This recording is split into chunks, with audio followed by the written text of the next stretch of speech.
I see considerable evidence of obstruction of justice, which is what Mueller said. He lays it out for Congress, and he practically invites Congress to pursue that. Barr took it upon himself to announce that he decided to clear the president. It's not up to him. We need the whole report. We need the whole report, including the underlying documents, unredacted. Judiciary Chair Jerry Nadler, that's just a few moments ago, slamming the Attorney General yet again and calling for the full, unredacted Mueller report. Here to react is Mark Levin, host of Life, Liberty, and Levin. Good morning to you, Mark. Good morning, and it's always good to wake up to a slip-and-fall lawyer like Jerry Nadler. And they'll bring their lawsuit and they'll lose. So this is all about the press. And I'd like to get to that in a minute. But if I could talk about this report. Everybody's focused on Volume 2, aren't they? Including us. Volume 2. What did McGahn say, and why did the president tell McGahn not to say this? Why do we keep focusing on this? This report, Volume 2, doesn't have a syllable of legal significance. There's not a syllable of law in it. It doesn't matter what McGahn said or what the president said. None of it's been tested in a court of law. There's been no challenge to it. There's been no cross-examination, nothing. That's why Mueller wrote this. This is a political document that he should never have written. A political document that's 200 pages long that the press keeps focusing on. That's why he and Weissman and the others wrote it, because he knew he knew CNN would be obsessed with it. He knew that MSNBC would be obsessed with it. This is an op-ed. This is a 200-page op-ed. That's all this is. No prosecutor who wouldn't want to be disbarred would ever produce anything like this, talking, well, this guy said this, and why did the president say that? How do you know? Well, the prosecutor said. Well, who gives a damn what the prosecutor said?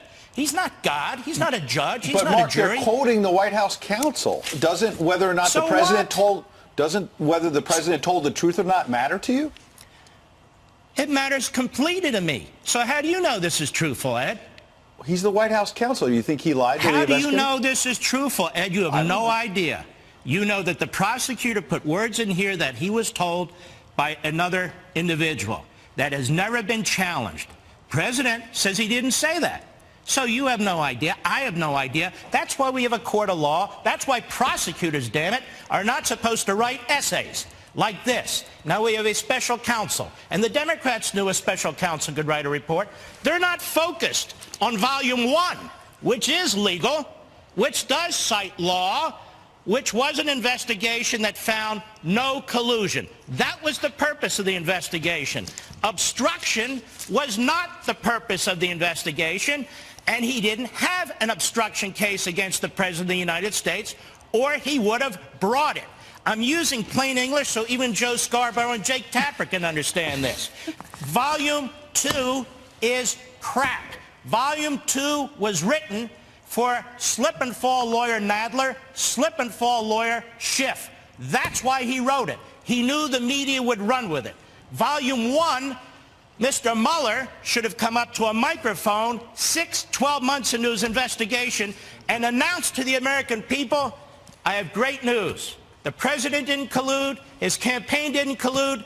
There's no collusion. I'm shutting down this investigation. I got Manafort. I'll give it to the U.S. Attorney in Virginia. I'll give this one to the Southern District of New York. He didn't do it.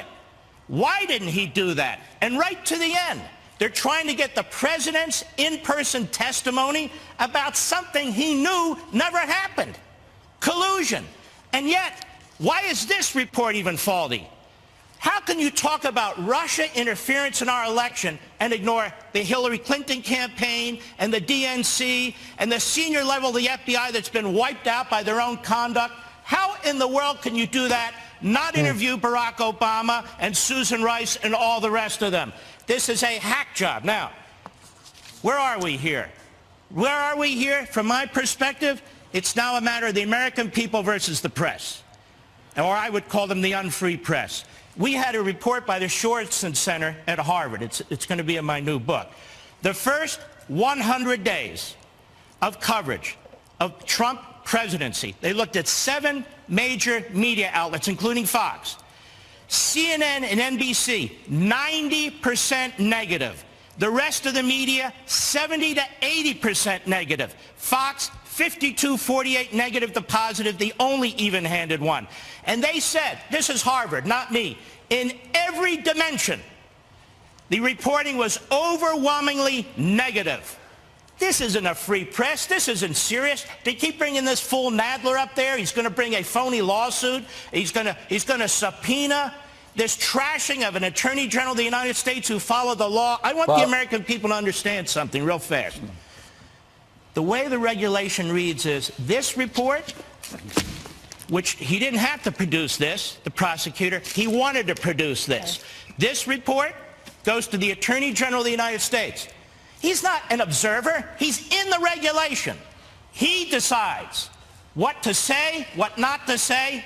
He decides what's relevant. He's the Attorney General of the United States, not Robert Mueller. Right, so they are destroying the Attorney General of the United States. The media are, because they destroy anybody who stands up to the mob. Well, we're going to see, because the Attorney General is going to be up there on the first and second. I think he'll just do fine for himself, and then we'll go from here. Mark Levin, we're going to watch you the weekend, Life, Liberty, and Levin, and we're going to go Saturday and Sunday. And it's not too early to pre-order your book, right? It's never too early, as you well know, Brian Kilmeade. On Freedom of the Press. All right, the great one. Thank you, Mark. God bless. We go straight to this Fox News alert. That's right. No collusion, no obstruction. After 22 months of investigations, the 448-page Mueller report clears the president and his team of colluding with Russia. No collusion, no obstruction.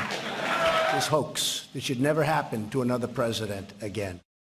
Well, the president greeted with cheers as he arrived at Mar-a-Lago over the Easter weekend. That must have felt good. But this is far from case closed. The report now sparking new calls from Democrats, at least some of them, for subpoenas, congressional testimony, maybe even impeachment. So let's go straight to Rudy Giuliani. Of course, he is personal attorney for President Trump, former mayor of New York City. You're laughing maybe because, Mr. Mayor, people have been not just pillorying the president, but you and your strategy for a long time and saying that you were making this whole situation worse. Do you feel vindicated this morning? If I felt vindicated, I wouldn't feel like myself. I mean, there's always somebody criticizing you if you're doing the right thing. So the reality is that, you know, in any fair world, if we were in court, I was just saying that to some of your prior guests. I mean, of course, we didn't want a trial, but if we had had a trial, there'd be a resounding not guilty, not guilty, and the jury had wondered why was this case brought in the first place, because he didn't do anything wrong. And I thought the observations of Mark Penn were really right on point. I mean, he should be a lawyer. I mean, the reality is, if you take all that conduct that they regurgitate into the paper, and you have to understand, some of it is not true. What do you mean? The benefit of not testifying is they couldn't trap you into perjury like they did with Flynn, or they could make it up. The detriment of not testifying is there are a lot of things there that are not accurate, as you would imagine. I mean, and some of those things, there are actually versions of they didn't bother to put in there. If you think that was a fairly written report, you know, imagine who was writing it. Andrew Weissman, who's, you know, been reversed by the Supreme Courts with people that were not guilty, who was crying at Hillary Clinton's funeral or whatever that was, you know, when she lost. I mean, that was not a fairly written report. It was a one-sided, highly biased report. So I'm going to assume, though, that everything they wrote there is true, and it's not. But assuming it's all true, Mark Penn is absolutely right. You have to see it in the light of a man who is being accused of a crime he didn't commit. Now, you put yourself in that position. You're accused of not just a crime you didn't commit, you're accused of treason. You're accused of you know, conspiring with not an enemy, but pretty close to an enemy, right, Russia, and to do something horrible. And you know you didn't do it. You know you didn't do it. I know he didn't do it because I was with him. I was with him, you know, 18 hours a day for 4 months, and he wasn't conspiring with anybody but with us to get elected president. But when it came to obstruction, they said if we had confidence after a thorough investigation of the facts that the president clearly did not commit obstruction of justice, we would so state. So they do not believe after their 22 months they can state that. They won't believe it until the day they die. They'd still be investigating it if they could. They just believe he's bad, and there must be something bad about him. And just think of how warped what you just read to me is. Read it again. Okay, if you want. I guess if I get getting orders from my ear, I'm getting orders from here. No. Well, it says if we had confidence after a thorough investigation of the facts. If we had confidence after a thorough investigation that he didn't do it, when the hell did a prosecutor ever try to figure out if he didn't do it? prosecutors want to figure out, did you do it? That turns around 2,000 years of Roman, English, and American law, the presumption of innocence. And it's not just a joke. I mean, the reality is, in this case, he really was innocent. But he certainly should be presumed innocent. He doesn't have to prove his innocence. He doesn't have to prove I didn't do it. When can you prove a negative? We were very fortunate in the collusion situation that it is so crazy, so nutty, made up, and boy, you know, that better be investigated. This didn't come out of thin air. This came from somewhere in Europe. That's where it came from. And it was planted. When did it start? When did the investigation start? Papadopoulos was the mark. You read his book, read their report. That guy was set up. They gave him the information from a Maltese diplomat, which he then imparts to an Australian diplomat. Just repeating what the Maltese... I mean, it's like, slip it in. This is a completely patented counterintelligence dirty trick. And you got a couple of foreign agents involved. You got a couple of Americans. You want to talk about conspiracy? We can talk about conspiracy. But it's on the other side, not on this side. Yeah, Rudy, he just tweeted this. He said, statements are made, the president did, statements are made about me by certain people in the crazy Mueller report. In itself, written by 18 angry Democrat Trump haters, which are fabricated and totally untrue. Watch out for people that take so-called notes when the notes never existed until needed, because I never ... I get that's the first part of a tweet he's working on. What's your reaction? When he talks notes, he's got to be talking about Don McGahn. No, it can't be possible with all that detail, right? That some of it isn't wrong, and they don't give you the other side of it. I'll give you another big glaring one. If half of what they write about Michael Cohen is true, I'd be surprised. Half of that is perjury. They're writing based on false statements and perjury.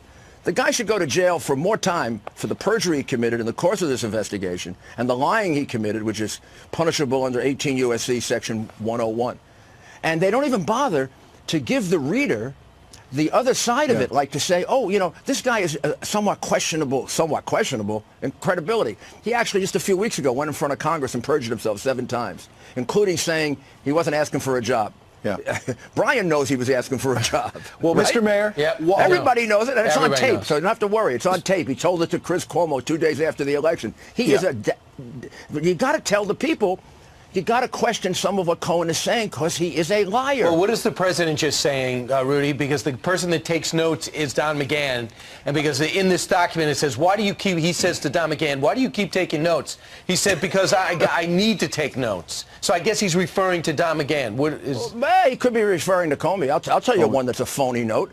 A phony note is that whole thing about, you know, the president told him to go easy on Flynn, or he hoped that he could see his way clear.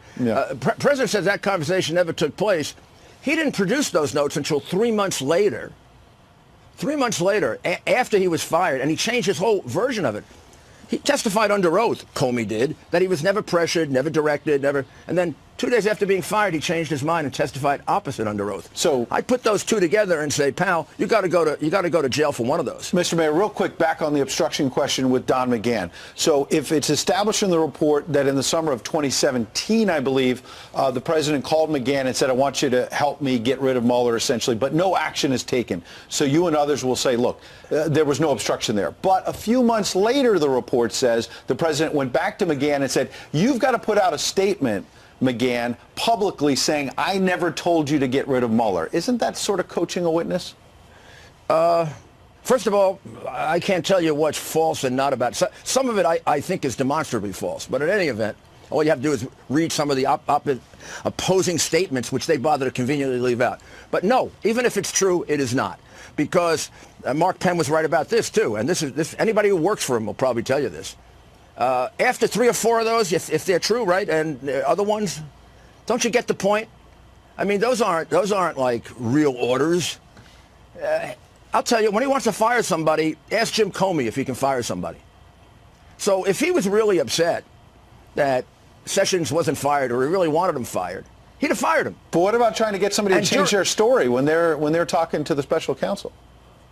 Well, first of all, who says that's true? And there is a even a special counsel, if you read it carefully, says there are differing recollections about this little thing in the middle of 400 pages. I know what they mean about that. there are differing recollections, meaning there are people, not just the president, because I never talked to him, there are people they have that are saying it isn't quite the way it's being related by one person and being interpreted by you. So the reality is no harm, no foul. Mark Penn is correct. Yes, he ruminated. Yes, he got angry. Yes, he got upset. But after a while, you realize these messages were never delivered. There's a pattern there. And the pattern is he didn't mean them to be delivered. All right. And they weren't. And most of them, I got to tell you, and this is really the annoying part, because they're sneaky and slimy, most of them are not true, or at least they're in substantial doubt from a lawyer's point of view. And those doubts are not conveyed to the reader. Rudy, I'll talk to you on radio a little bit later. Thanks so much.